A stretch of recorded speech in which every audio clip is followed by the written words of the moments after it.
សានសិស្សទាំងអស់គ្នាសាជាថ្មីចឹងថ្ងៃនេះយើងមកតសំណួរតេស្តភាសាខ្មែរថ្នាក់ទី2យើងជាបន្តទៀត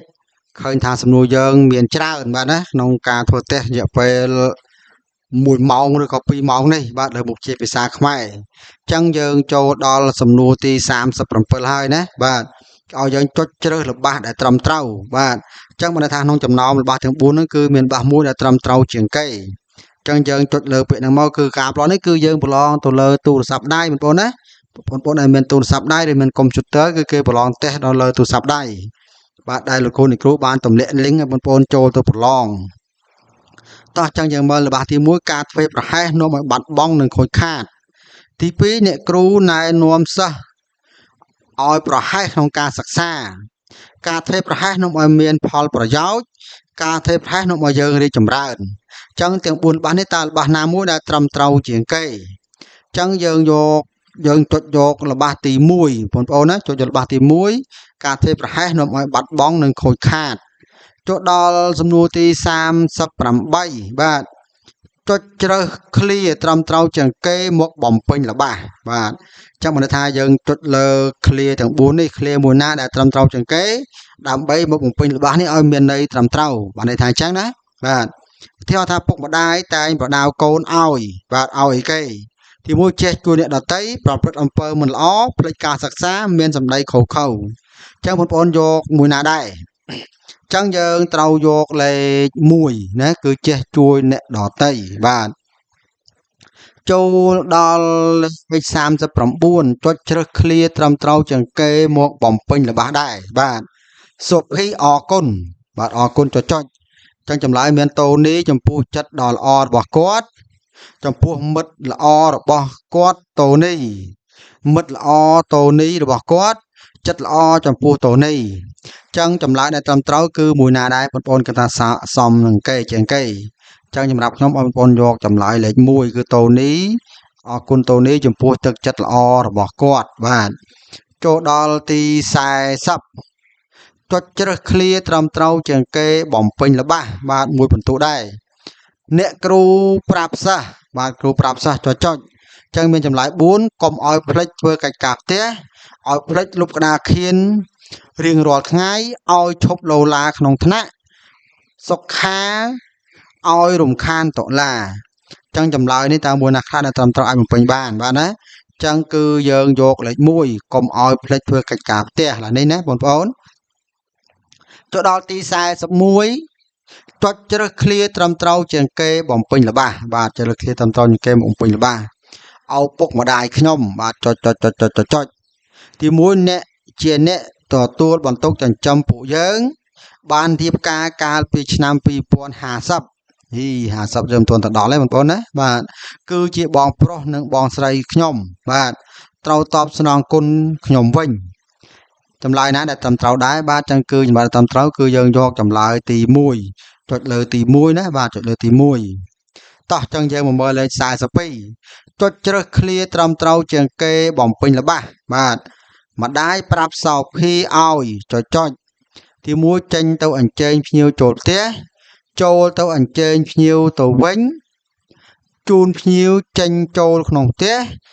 ភ្ញៀវចាក់ទឹកជូនភ្ញៀវចឹងមួយណាដែលត្រឹមត្រូវ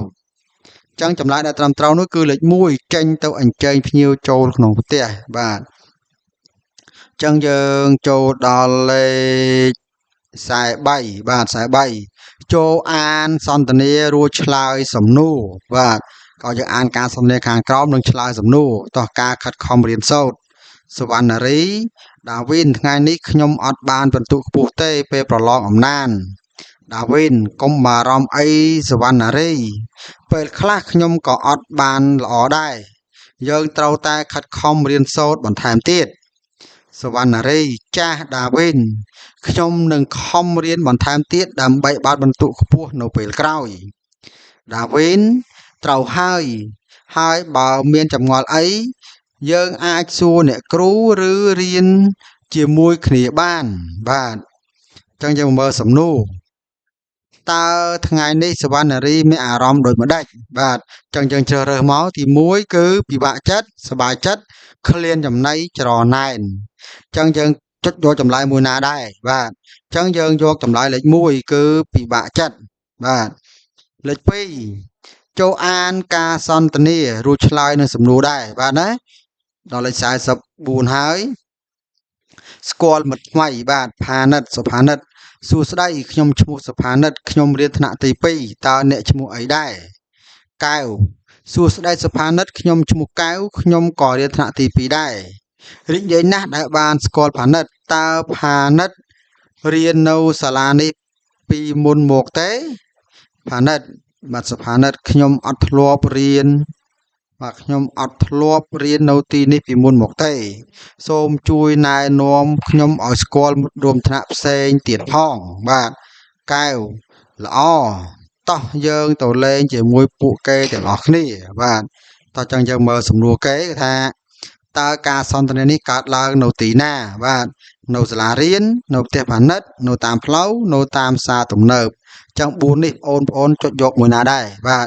ចឹងយើងត្រូវចុចយកលេខ1គឺនៅសាលារៀនឡើយនេះណាបាទចុចដល់លេខទី45ចូលអានព័ត៌មានក្នុងតារាងនិងឆ្លើយសំណួរបាទអានព័ត៌មានក្នុងតារាងគេនេះនឹងឆ្លើយសំណួរពីដើមថ្នោតណាដើមថ្នោតតារាងខាងក្រោមបង្ហាញរបស់ប្រើប្រាស់ធ្វើអំពីថ្នោតក្នុងផ្ទះរបស់យើង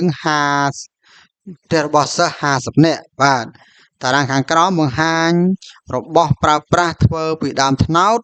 ក្នុងផ្ទះរបស់សិស្ស50នាក់តោះយើងមើលសិស្សមានកៅដើមត្នោតផ្លិតស្លឹកត្នោតចង្កឹះដើមត្នោតកន្ទែលស្លឹកត្នោតស្ករត្នោតសិស្សប្រុស10បាទ1 2 3បងប្អូនមើលតាមហ្នឹងទៅណាបាទកៅស្លឹកត្នោតកៅដើមត្នោតនេះគឺមានសិស្សប្រុស10សិស្សស្រី3ផ្លិតស្លឹកត្នោតនេះមានសិស្សប្រុស1សិស្សស្រី5ចង្កឹះដើមត្នោតមានសិស្សប្រុស20សិស្សស្រី15កន្ទែលស្លឹកត្នោតប្រុស2ស្រី3ស្ករត្នោត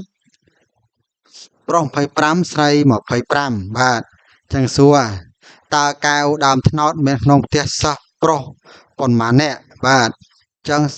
យើងមើលថាតើសិស្សកែវដើមត្នោតមានក្នុងផ្ទះក្នុងសិស្សប្រុសប៉ុន្មានអ្នកដែរ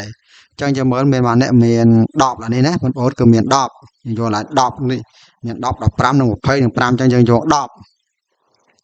ទៀតគេថាចូលអានព័ត៌មានក្នុងតារាងឆ្លើយនឹងសំណួរបាទការខិតខំរៀនសូត្របាទការខិតខំរៀនសូត្រតារាងខាងក្រោមបង្ហាញមុខវិជ្ជាដែលសិស្សចូលចិត្តបាទមុខវិជ្ជាភាសាខ្មែរសិស្សប្រុស25សិស្សស្រី20គណិតស្រី20ប្រុស25ប្រុស20ស្រី25វិទ្យាសាស្ត្រសិស្សប្រុស30សិស្សស្រី10សិក្សាសង្គមប្រុស10ស្រី30បាទភាសាអង់គ្លេសប្រុស20ស្រី20បាទតើសិស្សស្រីចំនួន20នាក់ចូលចិត្តមុខវិជ្ជាអ្វីបាទចឹងសិស្សស្រី20នាក់ចូលចិត្តមុខវិជ្ជាគេយើងមើលចឹងសិស្សស្រី20នាក់ចូលចិត្តមុខវិជ្ជាគេមានខ្មែរអង់គ្លេសគណិតសិក្សាសង្គមចឹងអាចចុចយកភាសាខ្មែរនិងភាសាអង់គ្លេសពីលើនេះណាបាទចឹងចូលដល់សំណួរទី47បាទចូលអានព័ត៌មានក្នុងតារាងនិងឆ្លើយសំណួររសជាតិនិងពណ៌តារាងខាងក្រោមបង្ហាញរសជាតិនិងពណ៌ដែលសិស្ស5នាក់ចូលចិត្តសុខានេតាចូលចិត្តរសជាតិផ្អែមពណ៌លឿងកុលនិងសោភាចូលចិត្តជូរនិងក្រហមពណ៌ក្រហមណាតិតតុលាចូលចិត្តប្រៃបៃតងខូយនិងសុខាចូលចិត្តសាបនិងខៀវបាទដុកឌីណាចូលចិត្តហិលនិងខ្មៅបាទចឹងគេសួរយើងថាតើសោភាចូលចិត្តរសជាតិអ្វីបាទសោភាចូលចិត្តរសជាតិអ្វីចឹងសោភាចូលចិត្តរសជាតិយើងមើលតារាងមើលរសជាតិជូរចឹងយើងយកលេខ1ណាយកលេខ1តោះចូលដល់លេខ48បាទផ្ទះគេគឺវែងណាស់បងប្អូន48ចឹង48និង49នេះខ្ញុំទុកធ្វើនៅក្នុងវីដេអូទី4បាទដោយសាររឿងវែងដែរកុំឲ្យវីដេអូយើងវែងពេកចឹងយើងជួបគ្នានៅវីដេអូបន្តទៀតអរគុណច្រើន